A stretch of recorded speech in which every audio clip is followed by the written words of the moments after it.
à tous, bienvenue dans l'émission hebdomadaire consacrée au sport tambourin. Les Masters tambourins, organisés par le club de Cournon-Terral, ont dominé l'actualité du sport tambourin la semaine dernière. Pendant 3 jours, le terrain Max Roquette a vibré au son des tambourins. Les Masters tambourins, Montpellier Méditerranée Métropole, ont vu s'affronter les meilleurs joueurs de toutes les catégories. Ils ont aussi permis de faire découvrir le sport tambourin sous différents angles. Donc là ici on est au Master Tambourin, on est mercredi. Demain il y a une grosse journée, mais déjà il y a eu des matchs super intéressants avec beaucoup de monde et des matchs de haut niveau avec les meilleurs joueurs français, les meilleurs joueurs italiens, des équipes de Catalogne, des sélections des métropoles et des communautés d'agglomération. Voilà quoi. Le but c'est de créer un événement sportif, festif où on fait venir le monde, le public. L'aficionados, tout le monde est le bienvenu au Master et ça marche, ça fait 7 ans que ça dure et on espère que ça va continuer. Les curieux jeunes et moins jeunes ont pu tenir le tambourin et renvoyer quelques balles. Les amateurs de spectacles sportifs ont apprécié la technique individuelle et la tactique collective des différentes équipes.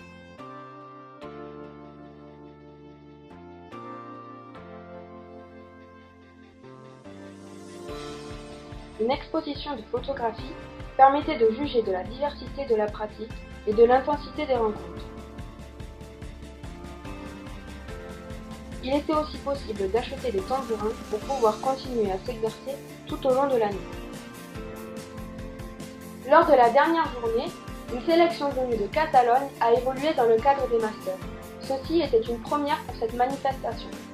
Ensuite, des sélections composées des meilleurs joueurs et meilleures joueuses français et italiens nous ont offert un spectacle de grande qualité.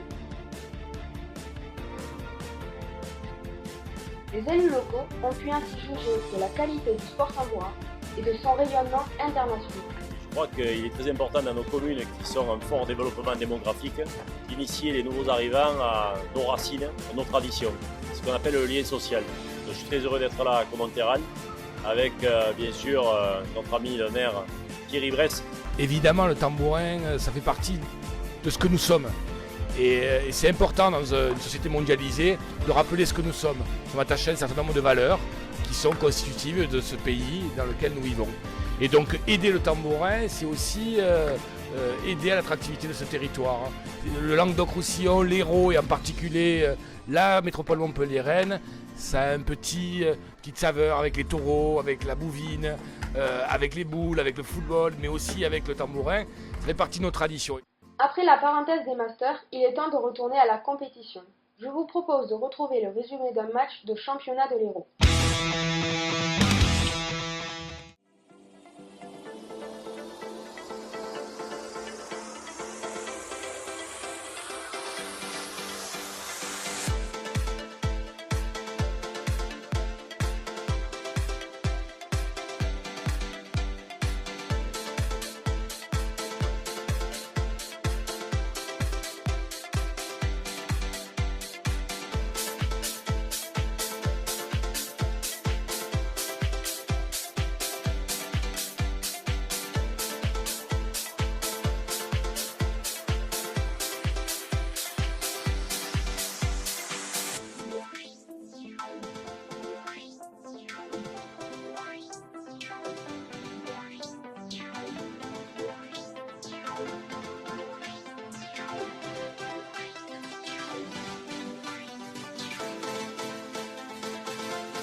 Les phases finales de la Coupe de France Dames auront lieu à Cournonterral.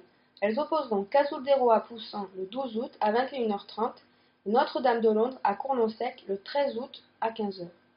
La finale aura lieu le 14 août à 17h.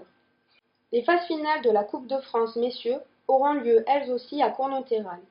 Elles opposeront Vendémian à Cournon-Sec le 13 août à 17h30 et Cournonterral à Agnan le 13 août à 21h30. La finale aura lieu le 14 août à 21h30. Je vous donne rendez-vous la semaine prochaine pour continuer à en apprendre plus sur le tambourin et suivre l'évolution du championnat.